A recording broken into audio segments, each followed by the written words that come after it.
Saudara dan saudari yang terkasih, banyak psikolog, ahli-ahli ilmu jiwa mengatakan bahwa setiap manusia mempunyai segudang talenta dibekali oleh Allah dengan macam-macam karunia, macam-macam kemungkinan dan bakat. Tetapi para psikolog juga mengatakan di antara segudang talenta yang diberikan kepada manusia masing-masing, hanya sekwil saja, sedikit saja yang dipergunakan dalam kehidupan sehari-hari. Malah tidak sadar bahwa dia mempunyai banyak talenta-talenta yang lain. Hanya itu saja yang dipakai, yang dipergunakan. Apa demikian? Mengapa manusia tidak sadar dan tidak mau memakai sekian banyak talenta yang ada padanya? Yang pertama-tama adalah mestinya manusia tahu bahwa segala talenta yang ada padanya diberikan oleh Tuhan untuk dipergunakan dengan baik.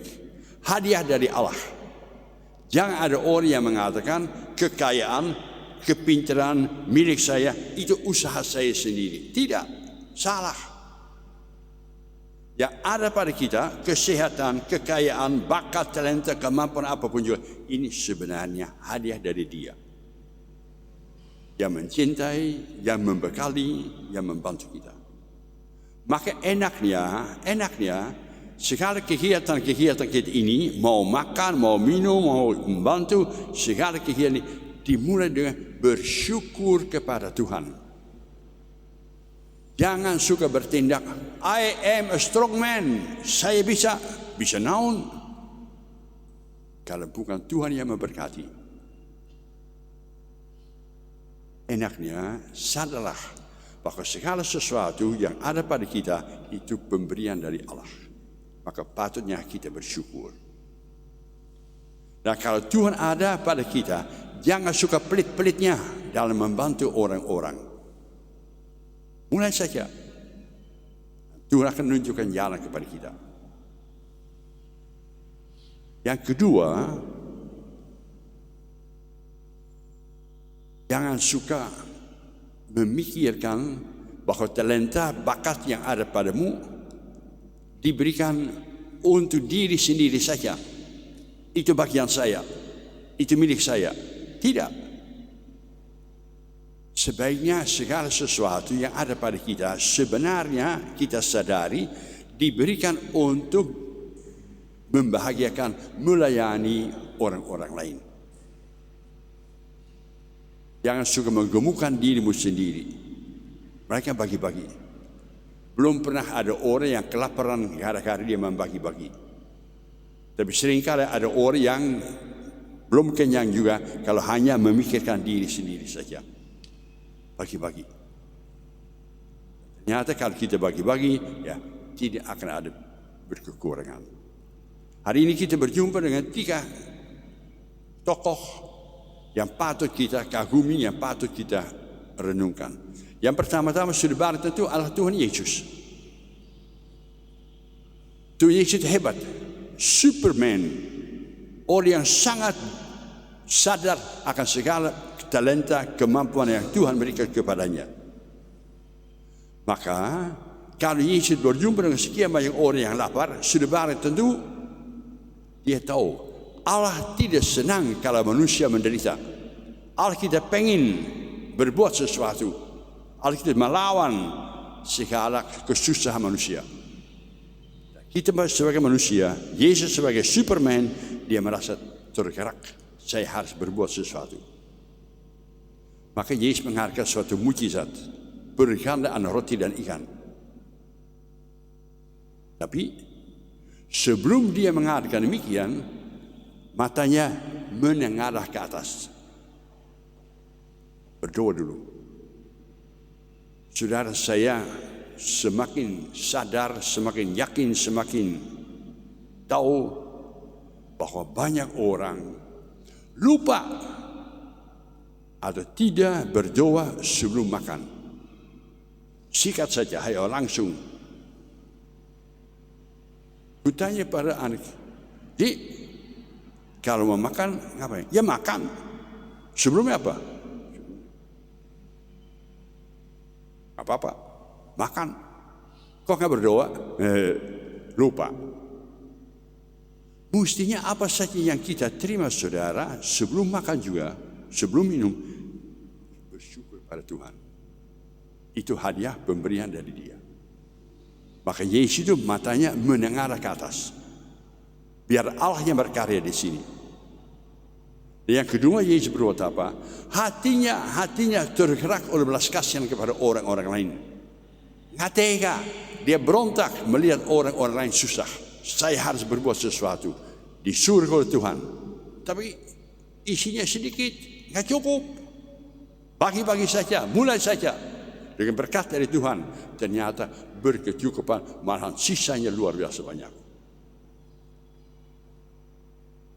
Belajar dari Yesus untuk bersyukur, percaya pada Allah yang beserta kita, dan minta supaya hatimu tergerak oleh belas kasihan kepada orang lain. Itu tokoh yang pertama, yang utama.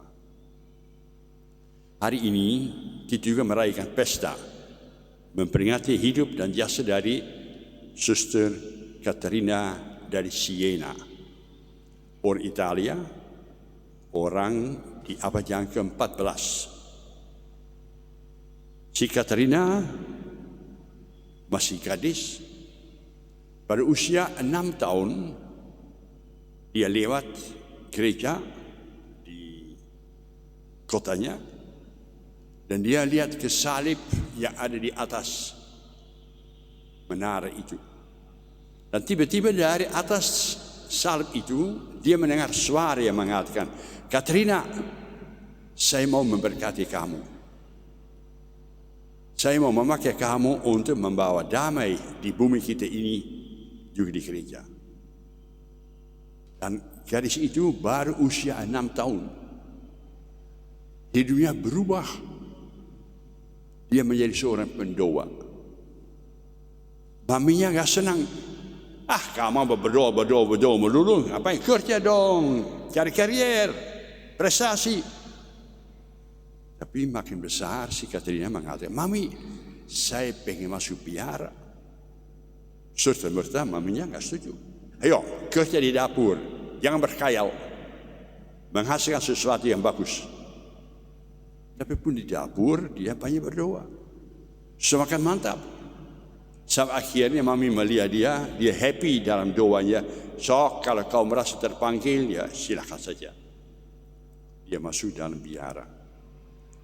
Dan hebatnya, gadis yang sebenarnya tidak terlalu berpendidikan, dia melihat bahwa pada zaman itu gereja terancam oleh perpecahan. Uskup sama uskup, uskup sama paus tidak akur. Malahan paus itu tinggal di Avignon, di luar kota Roma, di Prancis. Dia lihat bahwa raja-raja suka ribut perang melulu. Maka dia berbuat apa? Dia nulis. Dia nulis semampu dia nulis suatu surat himbauan. Mari kita hidup. Mumpung satu kali. Mari kita hidup berdamai satu sama lain. Letaklah senjatamu, letaklah kekerasanmu, letaklah perselisihanmu. Mari kita kerjasama. Dan surat itu ditanggapi dengan baik. Dunia berubah. Paus pulang dari Avignon. Kembali ke Roma, dan ada damai. Gara-gara gadis itu, suster itu, yang baru juga 20 tahun lebih, dia menulis surat. Namanya menjadi tersohor. Dan dia seringkali membantu di mana ada perselisihan, di mana ada perang, di mana ada kesulitan, dia dengan segala nasihat membantu itu. Yang kedua, tokoh yang kedua, pergunakan bakatmu. Walaupun kau kecil, walaupun kau lemah, itu bergunakan bakatmu, kau bisa menghargai mujizat. Tokoh yang ketiga yang kita punya, tadi mendengar di bacaan pertama, Gamaliel. Gamaliel seorang pandai, seorang ahli agama Yahudi. Dia mengatakan apa? Jangan suka mengadili orang itu. Lihat, sabar. Si Gamalia mempergunakan kebijaksanaan yang Tuhan berikan kepadanya untuk menyelamatkan, untuk membantu orang-orang lain. Dari 3 tokoh itu mari kita belajar. Bersyukur kepada Tuhan atas segala sesuatu. Jangan terlalu gampang mikir, saya nggak bisa, waduh saya orang kecil. Bersama dengan Tuhan kau orang besar. Kau bisa mengubah dunia. Kau bisa memberi sedekah kepada orang lain. Mari kita menjadi orang yang bijaksana. Jangan suka memikirkan terlalu banyak diri sendiri. Mari kita bersyukur kepada Tuhan dan menolong sesama manusia. Semoga 3 orang itu membantu kita menjadi orang yang berguna bagi Allah, gereja dan keluarga kita. Amin.